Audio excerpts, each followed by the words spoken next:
Hi guys, welcome to Universe Tarot. आज हम कर रहे हैं अगस्त 30 से सितंबर 5 की general love reading.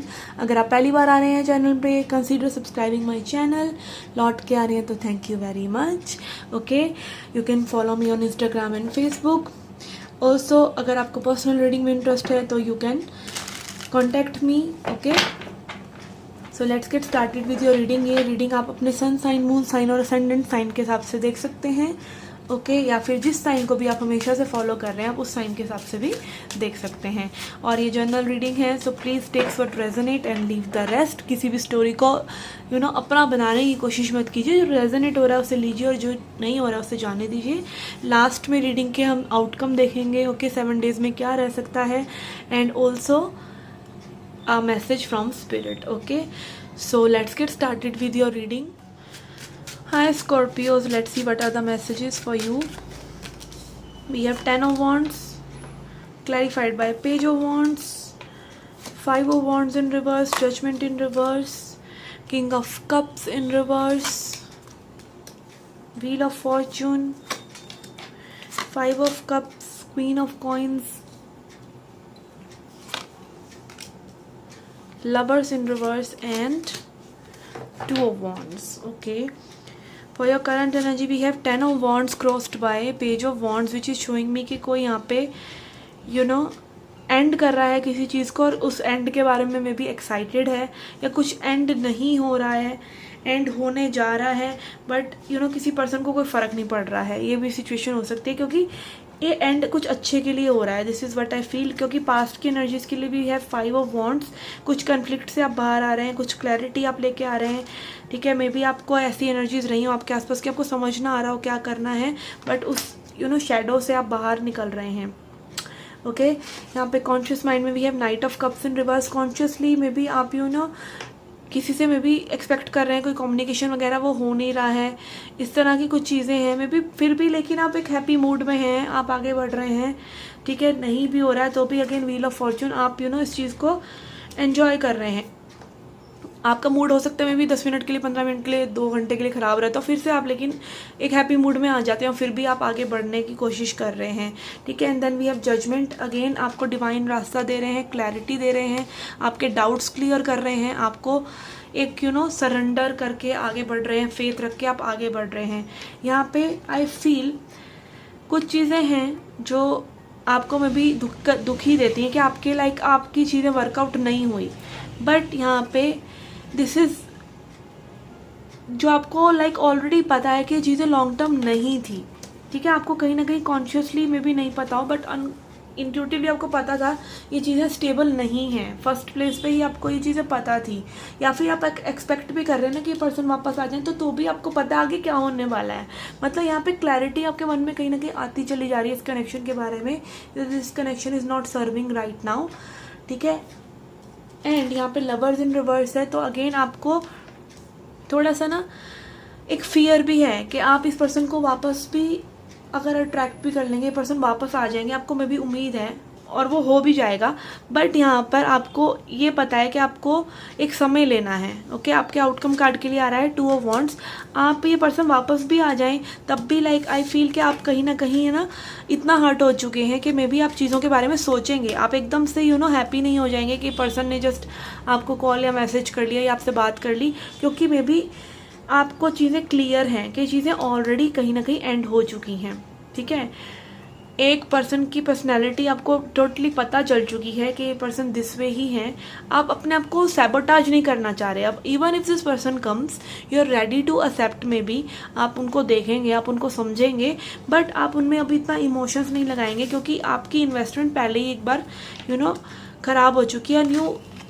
Intuitively no के स्टेबल नहीं हो पा रही है सिचुएशन, और आप पूरा समय ले रहे हैं उस पर्सन को समझने के लिए। Even if this person comes back, आपकी एनर्जी इस तरीके से कि मैं सोचूंगी, समझूंगी इस चीज़ के बारे में, फिर ही कुछ करूंगी। ठीक है, बिकॉज यहाँ पे चीज़ें थोड़ी सी अनरिक्रूटेड टाइप हैं। अनरिक्रूटेड मतलब जैसी भावनाएं आप रख रहे हैं वैसी ये पर्सन नहीं रख पा रहे हैं। काफ़ी कन्फ्लिक्ट से मे भी आप बाहर आ रहे हैं। अगर ये सिचुएशनशिप है तो आप बहुत क्रिस्टल क्लियर हो रहे हैं, और अगर ये रिलेशनशिप भी है तो कहीं ना कहीं आप लाइटर साइड ऑफ लाइफ को चूज़ कर रहे हैं कि even if the situation is not working, page of wants, I will be very happy, I will choose happiness and I want look at the things. कहीं ना कहीं आप अपने आप को ना मूड को, डिप्रेसिव मूड को कैच कर पा रहे हैं कि ये मतलब आप अपनी हैप्पीनेस के लिए डिपेंडेंट नहीं है सामने वाले पर्सन पर। ओके, कहीं ना कहीं क्योंकि आपको ऑलरेडी पता है ये चीज़ें स्टेबल नहीं हो पा रही हैं, ये चीज़ें स्टेबल नहीं होंगी, और अगर इवन इफ होनी है तो आप अपना टाइम लेंगे उसको सोचने के लिए। Okay,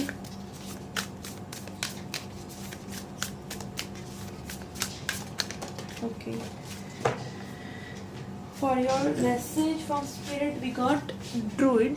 okay, hold the space. Okay, तो अगेन आपको बोला जा रहा है स्पेस, अपना स्पेस लीजिए। ये कार्ड बहुत ही इंटरेस्टिंग है गाइस। ओके, यहाँ पे आप देख सकते हैं पीछे सारा ट्री की एनर्जी है। ठीक है, एक ट्री को ग्रो करने के लिए एक स्पेस चाहिए ही चाहिए। मान लीजिए आप किसी पर्सन को इतना अलाउ करते हैं कि वो आपके लिए कोई स्पेस ही नहीं बच रहा है, आप सब कुछ उस पर्सन के लिए करते चले जा रहे हैं, आप हैप्पी हैं, आप अपने हर चीज़ अलाउ करते चले जा रहे हैं, बट एक सर्टेन पॉइंट ऑफ टाइम एक ऐसा आता है जब आप कहते हैं कि भाई मैं इतना कर सकता हूँ, इससे ज़्यादा मुझे यहाँ पर अब आपका सपोर्ट चाहिए, और वो जब नहीं मिलता है तो कहीं ना कहीं कन्फ्लिक्ट होने लग जाते हैं। ठीक है, यहाँ पर आप एक स्पेस बना रहे हैं कि लाइक मुझे, मान लीजिए जगह की बात ही मैं करूँ, मान लीजिए आप ट्रेन में खड़े हैं तो आप कहीं ना कहीं अपने लिए वो एक स्पेस रखें, अपनी जगह घेर लें। ठीक है, और सामने वाला पर्सन फिर एडजस्ट करेगा तो करेगा, नहीं करेगा तो नहीं करेगा, तो अपने लिए एक स्पेस रखें, अपनी एक बाउंड्री बनाकर चलें। अगर आपकी कोई बाउंड्री ही नहीं है, you are all available, you are all ready for this person always and forever एवर, तो कहीं ना कहीं आपके वो बाउंड्री का वायलेशन होगा ही होगा, क्योंकि आप बना ही रखे, मतलब आप हर चीज़ एक्सेप्ट कर रहे हैं इस पर्सन से, चाहे वो अच्छा कर रहे हैं, चाहे वो बुरा कर रहे हैं, चाहे वो आपको टाइम वो प्रायोरिटी दे रहे हैं कि नहीं दे रहे हैं, नहीं भी दे रहे हैं तो भी आप अवेलेबल हैं। तो कहीं ना कहीं होल्ड करें एक स्पेस को कि मेरे को ये चीज़, इतनी जगह अपने लिए चाहिए ही चाहिए, तभी मैं ग्रो कर पाऊंगी। अगर इतनी जगह भी नहीं लूँगी तो मैं ग्रो नहीं कर पाऊंगी। ठीक है, मेरे लिए कुछ नहीं है, फिर मेरा सेल्फ लव कुछ है ही नहीं, मेरी कोई पर्सनालिटी है ही नहीं, मैं एकदम मतलब सिर्फ तुम्हारे को सर्व करने की एक चीज़ मात्र रह गई कि जब तुम्हारा मन हो तुम करो, आओ, और whenever you want to go. Okay, again करूँगी बोल रही हूँ, इसका मतलब ये नहीं जेंडर स्पेसिफिक रीडिंग नहीं है। ओके, आप अपने जेंडर के हिसाब से स्विच कर सकते हैं। ऑल आई एम सेइंग कि आप एक ट्री की तरह अपना स्पेस लीजिए, अपनी ग्रोथ को भी देखिए, आप ग्रो कर पा रहे हैं कि नहीं, आप सफोकेट तो नहीं हो रहे हैं। तो जब आप अपना स्पेस क्रिएट करते हैं ना, सामने वाले पर्सन को वो स्पेस नज़र आता है। ठीक है, सामने वाला पर्सन को पता होता है कि वो स्पेस में एंटर नहीं कर सकता। ठीक है, तो वही space again as I said आप क्रिएट करते हुए नज़र आ रहे हैं अपने लिए, कि आप अपना समय ले रहे हैं चीज़ों को सोचने के लिए, चीज़ों को प्रायोरिटाइज करने के लिए, और सामने वाले पर्सन से जो आपको चाहिए उसे पाने के लिए भी आप एक स्पेस क्रिएट कर रहे हैं। कि जब तक वो चीज़ें नहीं होंगी, थोड़ा सा आप सामने वाले पर्सन को एक फ्रंट दिखा रहे हैं मे बी कि I am this way, I am my priority not you. Okay, again love doesn't mean this way, but कुछ लोगों को ऐसा समझाना भी पड़ता है, क्योंकि people see you as you see yourself. Okay, so this was the reading for you guys, I hope you liked it, I hope it helped. Okay, see you in the next reading, till then take care, love and light.